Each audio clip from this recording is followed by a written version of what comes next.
Hi everyone, I am Sneha, a second year MBBS student in AIMS Kalyani and I cracked NEET in 2024 with a score of 690 जहाँ पे NEET 2023 में my score was 353। तो majorly video में हम बात करेंगे कि कैसे क्या क्या रिसोर्सेज थे मेरे, कैसे मैंने इंप्रूव किया। वीडियो को छोटा ही रखेंगे, ज़्यादा लॉन्ग नहीं बनाएंगे एंड उसमें मैं जल्दी कवर अप कर देती हूँ, ठीक है। Because many of you have started preparation and तुम लोगों ने बोला भी था कि दीदी आपके रिसोर्सेज क्या थे, प्लीज टेल। तो ठीक है, कैसे मैंने उनको यूज़ किया था and what was my resource वो सब मैं बताती हूँ, ठीक है। First comes lecture. तुम्हें बताइए कि 353 स्कोर था, दैट मीन्स मेरे बेसिक्स उतना ज़्यादा तो क्लियर नहीं थे, थोड़े बहुत चीज़ें आते थे बट हाँ इट वॉज नॉट क्लियर। तो मैंने लेक्चर वगैरह देखा था 2023 का बैच जो था, ठीक है, मतलब 2024 के लिए जो था नहीं, जो 2023 के लिए जो बैच लॉन्च हुआ था यकीन 2.0, वहाँ से मैंने लेक्चर वगैरह सारा देखा था रिकॉर्डेड फॉर्म में, ठीक है। I didn't attend any live class, why? Because मुझे लगता था कि मैं खुद के पेस के अकॉर्डिंग पढ़ पाऊंगी, जो चैप्टर्स मेरे थोड़े बहुत मुझे आते हैं, है ना, उसके ऊपर ज़्यादा टाइम वेस्ट नहीं करते। एंड अगर लाइव बैच के साथ जाऊंगी तो शायद उनके अकॉर्डिंग चलना होगा, कभी बैकलॉग क्रिएट हो गया तो वहाँ पे मेरे अंदर अलग प्रेशर क्रिएट होगा, ठीक है। तो इट वॉज लाइक कि मैं खुद से प्लान करूंगी एंड मैं खुद से पढ़ूंगी। अब टेस्ट वगैरह मैं कैसे देती थी, कहाँ से देती थी, लेक्चर वगैरह पीडब्ल्यू से देखती थी यकीन 2.0 से। एंड टेस्ट के लिए आई हैड परचेज, मतलब टेस्ट हो गया, क्वेश्चन प्रैक्टिस हो गया, उसके लिए मैंने नीट प्रेप का टारगेट बैच खरीदा था, जहाँ पे this is not a paid promotion please, क्योंकि मैं different batches different test series के बारे में बात करूंगी, सो यू कैन अंडरस्टैंड कि ऑब्वियसली सारा कुछ मैं पेड प्रमोशन नहीं है, ठीक है। सो क्वेश्चन प्रैक्टिस के लिए मैं रिकमेंडेड एमसीक्यूज करती थी, प्रीवियस ईयर के क्वेश्चंस वहाँ से भी लगाती थी। आई हैड बुक ऑल्सो, मतलब एमडीजी का जो 35 ईयर्स का आई थिंक वहाँ पे था कुछ, तो मैंने वो वाला खरीद रखा था। तो क्लास नोट्स के questions, recommended MCQs, previous year questions, इतना मस्त था मेरे, मतलब कोई भी चैप्टर के लिए इतना मैंने किया ही था। फिर जब मैं रिवीजन वगैरह करती थी किसी चैप्टर का, तो वहाँ पे मिनी क्वेश्चन बैंक बोल के एक फीचर है, वहाँ से क्वेश्चन करती थी। रिकमेंडेड एमसीक्यूज लाइक कि थोड़े रिलेवेंट थे, इसीलिए मैंने उसको बेसलाइन बना रखा था कि कोई भी चैप्टर हो उसको करना ही है। एंड मानो कि आज मैंने लेक्चर देखा, उसको देखने के बाद ऑब्वियसली मैं क्लास नोट्स रिवाइज करूंगी एंड वो जो भी टॉपिक्स थे ना, अगर मेरे पास टाइम है और मन भी है तो मैं डेफिनेटली उसी दिन उसकी क्वेश्चन प्रैक्टिस कर लेती थी, रिकमेंडेड एमसीक्यूज थे। और मोस्टली मैं ऐसा था कि हाँ एक चैप्टर कंप्लीट हो गया ना तो उसके बाद मुझे टेस्ट देना है, मेरा एक्चुअली टेस्ट ड्रिवन प्रिपरेशन था।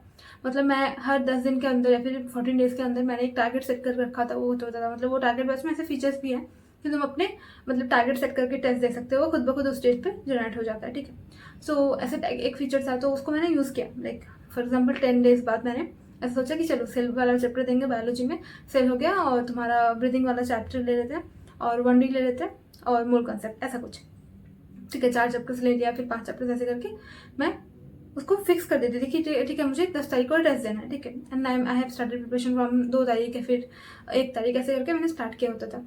तो वो 4-5 चैप्टर ऐसे टारगेट रख के उसके अकॉर्डिंग मैं प्रिपेयर करती थी। प्रिपेयर करने के लिए लेक्चर वगैरह अगर मेरे पास नोट्स नहीं बना रखे, मैं उसको नोट्स भी बनाती थी, एनसीईआरटी रीड करना, रिकमेंडेड एमसीक्यूज प्रैक्टिस करना, प्रीवियस के क्वेश्चंस करना। इतना सब करने के बाद सब कुछ प्रिपेयर हो गया एंड टेस्ट से एक दिन पहले कोशिश करती थी मैं अपना सिलेबस कंप्लीट कर दूँ, ताकि एक दिन एटलीस्ट मुझे मिले टू रिवाइज और whatever is going to be asked in the test, ठीक है। मैं थोड़ी जल्दी बोल रही हूँ बट चीज़ों को ध्यान से सुनना, हो सके तो नोट डाउन कर लेना, सो दैट तुम्हें आइडिया मिले कि कैसे क्या करना है, मैंने कैसे किया था, ठीक है। What are the basic things जो कि इंपॉर्टेंट है प्रिपरेशन में।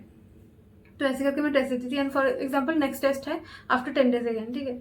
तो वहाँ पे नए चैप्टर्स तो होंगे, 4-5 नए चैप्टर्स होंगे एंड कोशिश करती कि 2 चैप्टर एटलीस्ट पुराना मैं रख लूँ वहाँ पे, सो दैट पुराना चैप्टर भी मैं रिवाइज करूँ और नए भी मैं करते हुए चलूँ, सो दैट मतलब इससे क्या होता है ना, बैलेंस हो जाता है। एंड जब टेस्ट में आता है कोई चैप्टर तो डेफिनेटली तुम्हें रिवाइज करना होता है, अदरवाइज यू विल परफॉर्म गंदा एंड तुम्हें बुरा लगेगा, ठीक है।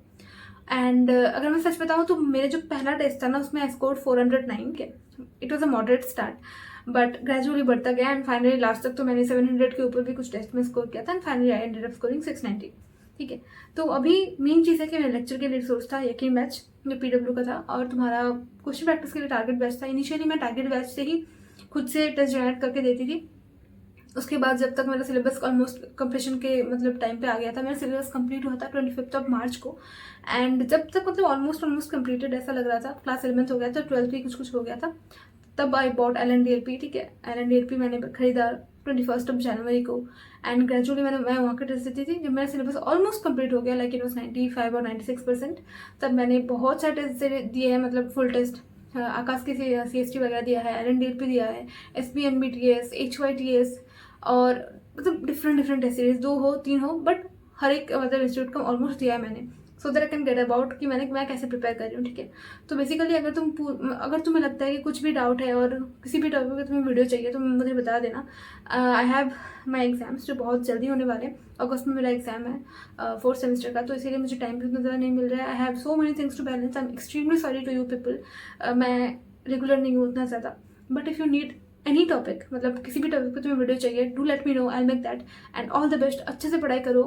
अभी जब स्ट्रेस उतना ज़्यादा नहीं है, जस्ट बैच स्टार्ट हुआ है ना, खुद को मतलब घिस दो, जितना हो सकता है एफर्ट दो, ताकि लास्ट में जाते जाते तुम्हें उतना प्रॉब्लम ना हो, ठीक है। बिकॉज लास्ट में बहुत ज़्यादा बैच में भी रश करवाएंगे एंड तुम्हें लाइक बहुत भागना होगा। सो इसीलिए अभी से जितना एफर्ट हो सकता है दे दो।